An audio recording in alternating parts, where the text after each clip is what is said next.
Hello and welcome to Channels Book Club. My name is Olakunle Kasumu, and it's great to be on this show. 2024, what an exciting year it has been for us.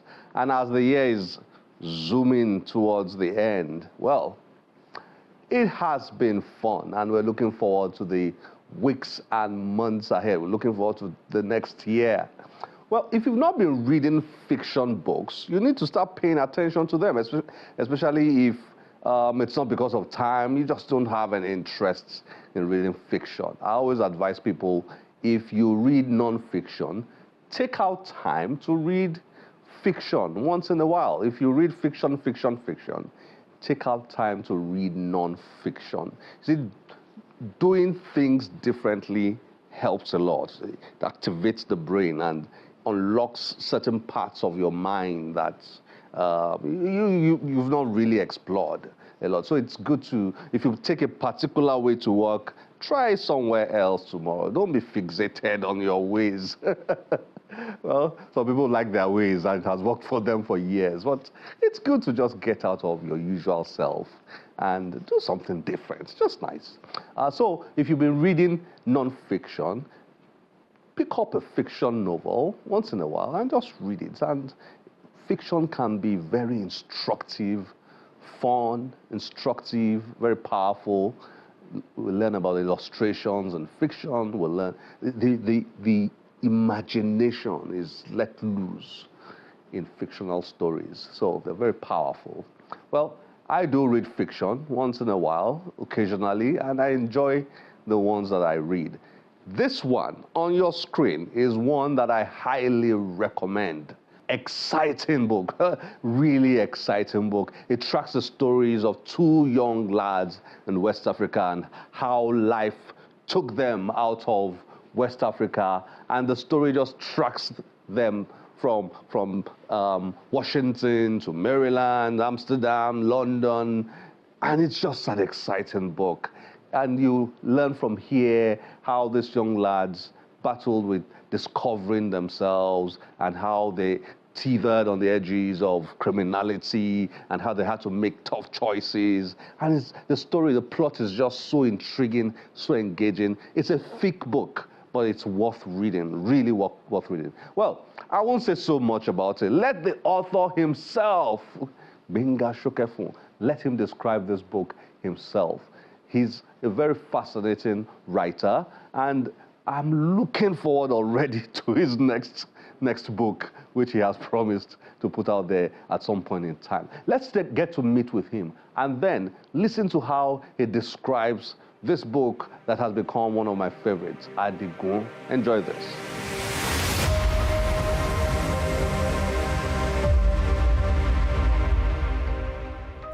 Gbenga Sokefun is a Nigerian-American author, lawyer, and industrialist. Gbenga is the son of late Remi Sokefun, the pioneer broadcaster with WNTV, Africa's first TV station. His passion for law and writing triggered his interest in creative writing, which birthed his first full-fledged fiction novel, Adigun. Away from work, he's an avid golfer, a sailor, a lover of animals, and enjoys equestrian sports, particularly polo.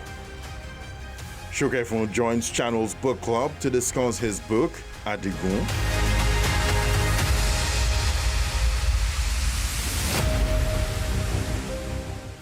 Gbenga Sokefun, nice to have you on Channels Book Club. Thank you. It's great to have you here. Thank you so much. Wow. Before we dig into this book, which I absolutely love, well done. You've written a book that I will recommend, and I'll keep recommending everywhere because it's such a lovely, fantastic novel you've written. Thank you so much. Well done. But we're coming back to this. What's your story? I mean, what led you to become the writer that wrote this captivating novel? Well, I would give all the credits to COVID-19. I mean, I have a background in law. And obviously, I mean, legal training, writing becomes very easy for you because you're trained to write a lot through law school. And but I was locked in via COVID-19 We all were. Yeah, but you see, I was in Nigeria, then I fell in, because my family lives in the UK. So I eventually left Nigeria where we were all okay to the UK where there was like strict, solid lockdown. You could hear a pin drop. And I think the kids were in school, so it was just myself and my wife. We were locked in, you couldn't go anywhere, you couldn't do anything, it was serious. After a few weeks, it got so funny, I began to hear things. You were hearing voices. I was hearing things. And I was so bored, I thought, these things I'm hearing, let me start writing them. Before I go nuts. And seriously, after a while, having a long journal, I began to connect the different things that I was imagining in my mind. It's amazing what silence and peace can do to your mind. And that was where I started writing them, just to kill time. And so those things you were hearing, you were writing, they were like stories? They were just prose, different things just crossing my mind. I mean, I have a background of, I have a very, very strange imagination anyway. Then you now put me in silence, it all just went wild. And I remember that I was writing at night. I wasn't sleeping. And I would sleep at night. I would write all night while my wife was sleeping. And she would be up all day and she would read. I'm like, wow. And then, she kind of spoiled me daily to go and write more and more and more. So that was so you started writing this. Did you finish it during the COVID lockdown? We're talking of a big book here. This is like it was finished. I think 700 and something pages. And this is not to scare viewers. I mean, because I have to say that even though I read a bit, when I saw the size, I was like, But as I opened the pages and I started reading, the book starts very well. Thank you. Adigun in the States, somewhere, what do you describe that place where he met those three guys by the fire? He was in New York, met those three guys by the fire, and then begins to tell them his story and the way they were fascinated, about even the blacks. Was there a white guy among them? Yes. There were three. Yes, there was a white guy. There was one white guy, two white guys, one black guy. Yes. Yeah, telling them the story of the genesis of the Yoruba race, Ilefe, and all that. And you made it a bit comedic, and it was funny, hearing the way they were responding to. But okay, so let's why this particular story, or was it just came from the voices you were hearing, or was there any, as you were piecing the story together, did you at a point think, okay, this is a story I want to write, or were you unsure, uncertain about? It was just a conglomerate of different unrelated stories that, I've had in my, other people's experiences, other, news, gist, throughout, life. Fiction is fiction, but, a lot of fiction is really spurred by realities of other people, realities of things you hear, things you see, things you observe, on true fables and all that. And I think over the years, I've had a lot all just stored in there. So it just came. It's just, a lot of things just, stored in your sixth sense. Okay, so that we don't lose viewers who are wondering, okay, what are they talking about? Can you summarize the story? Can you, for somebody who is eager to know, what's Adigun about? Well, I'll say Adigun is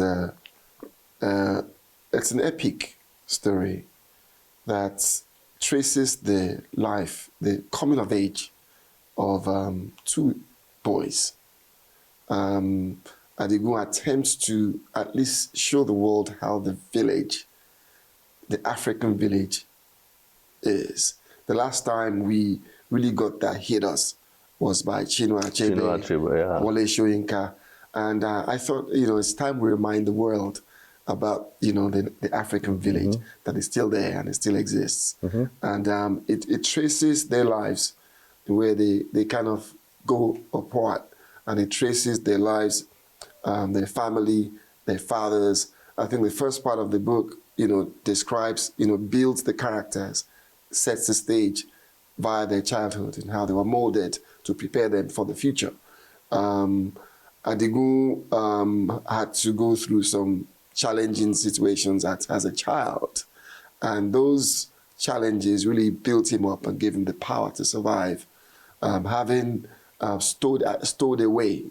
On a ship. Adigun tried to stow away on a ship because he thought he had committed murder. And, he didn't want to go to jail. Plus, he also wasn't very happy that there was an exchange between himself and his father Fulani friend. Okay?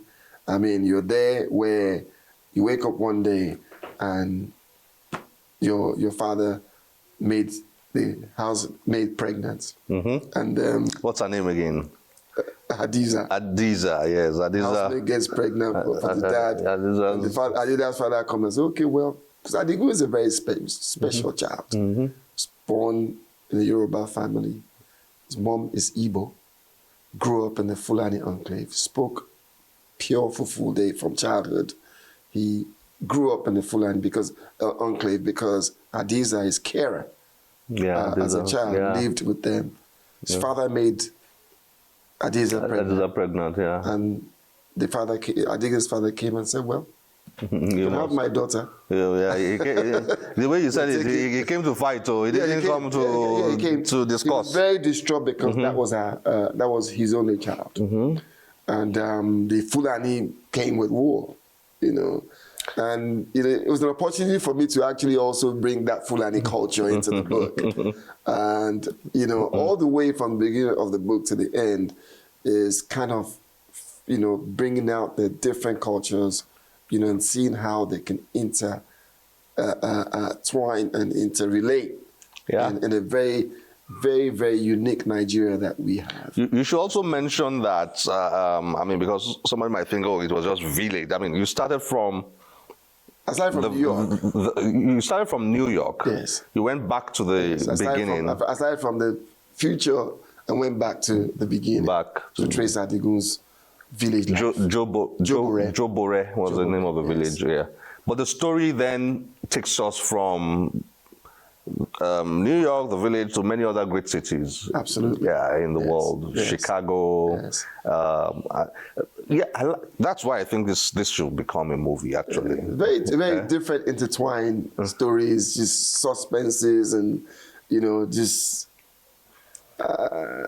so what eventually, again, I'm asking this for the sake of viewers, without you telling us everything that happened, because I want people to go and read this. So what eventually became of these two boys who grew up in the villages? I don't mean at the very end, but how did their stories evolve? Yes, they were two village boys from very diverse parental backgrounds. And one happened to be from a very wealthy family. The other one, average village family. Adigun goes to a normal local school around the village.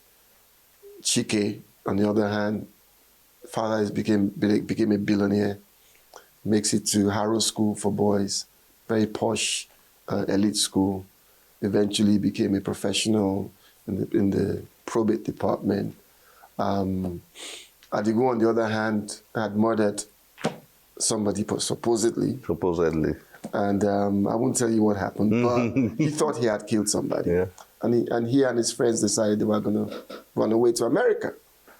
And it's amazing how the first thing that comes to him is to run away to America. Exactly. And they tried to stow away, and Adigun found that he was the one left, and he makes it to America through the help of very evil uncles of Chike. Okay, and he gets to America and he starts his life in America, ended up becoming the adopted child of the most dangerous drug cartel, Colombian drug cartel. So there's a Nigerian right there with the Colombians. And You see, I mean, viewers should just trust me on this. This is a very good story. This is a very interesting book to read. Now, the characters in your book, I love the characters in your book. Whether we're talking about Adigun or Chike or Phoebe, or we're talking about Bobby Brown. Yeah. Yeah, I mean, each character there captivated me.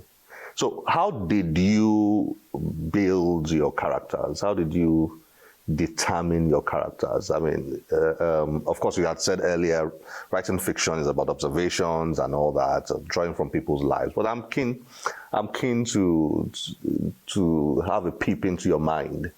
I'm so honored. It's my first book. You're making me come here and like say, yes, I've been doing it before. You just come. No. I mean, it's like, I kind of, the characters were built around the main characters. I knew where my main guys were going. So I created people along the way to help channel them to the end of the story. Mm-hmm. I knew where I was going. As a matter of fact, where they were going, the book would have been this fat because, I had to kind of just cut it to where it was. So I leave you on a cliffhanger because the real story has not even started. Adigun, the sequel coming. Yes, I'm writing a sequel. Adigun is just an introduction to where the real story is going. But I think it was my own attempt to create, a life out of, fictitious people, from my imagination. And have you been into fiction? I mean, were you into fiction a lot before you wrote this? Movies, novels? Yes, I do. I've watched a lot of movies. I also am that kind of person. I'm very interested in people. And I like to sit in the bar and just listen to people's conversations. And, and that really helped me to create the dialogues, to make it as real as possible. There's a lot of conversations that are like real life quotes in the book that brings it to life. Also, I think my background in law must have helped my descriptive ability. Sitting in the courtroom, listening to different cases of criminals, of different criminal cases, you in your subconscious you'd have a lot of different things, in your mind, and I think it came from there. Did you have a message in mind when you wrote this, or was it for you? Was it just purely to entertain? I mean, it's not like I planned to write the book.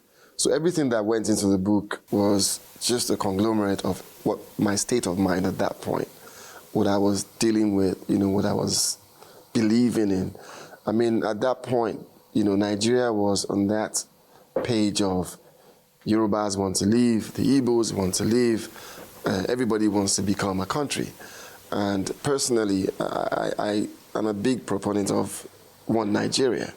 And I believe that we've come too far for us to leave. Also, we're being very selfish because we're all intertwined. Adigun is a Yoruba father, has a Yoruba father. Mother is from Arochukwu. He grew up with the Fulanis. He speaks their language, he understands their culture. So where do you want to keep Adigun if everybody goes their separate ways? So you have children who were born into very diverse family.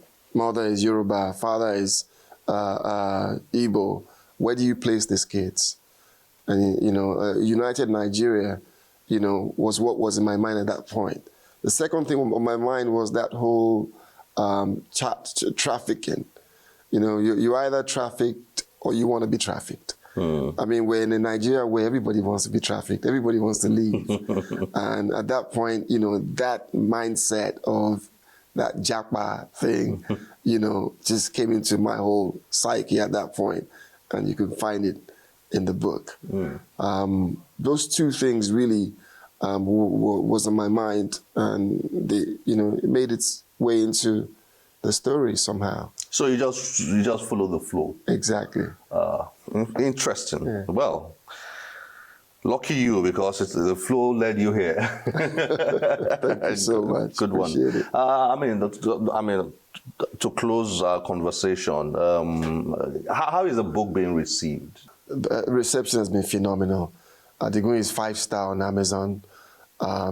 He's in Hong Kong. It's selling in North America. It's on all the platforms. And also, I realized that, for people who don't really like reading physical copies of books, I completed and uploaded the audiobook. People are loving the audiobook. And the narrator is a guy called Sonny Akali, amazing guy.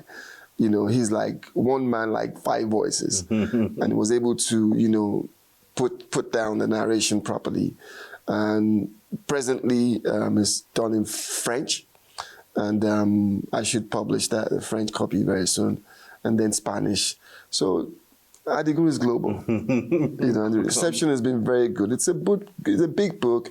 It takes people a while to finish it. So as people finish it, the reception is coming, the reviews are coming in, and I find it very interesting. Where can our viewers find this? At the in Lagos, bookshops? Yeah, it's all over, all the online platforms is there. Lagos, Jazz Hole, Awolowo Road, Glendora. Okay, the usual suspects. Roving for Heights. books. And I like Roving Heights. They deliver. They get it to you. Jazz Hole will deliver as well, but the Jazz Hole experience, you know what I'm talking about. Yeah, you need to go there. I do. Usually our viewers get to see these books on our social media platforms and all that. So you can be rest assured they will know where to find Adigun. Thank you very much for joining us on Channel's Book Club, Gbenga Sokefun.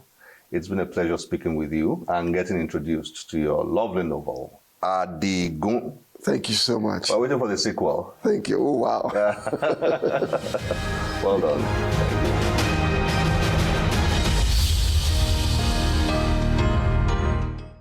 What a book. You have to read that. Well, this is where we have to draw curtains on the show today. As always, we'll be delighted to get your feedback through any of our social media platforms displayed on your screen. My name is Olakunle Kasubo. Remember, one great book can change your life. Bye-bye.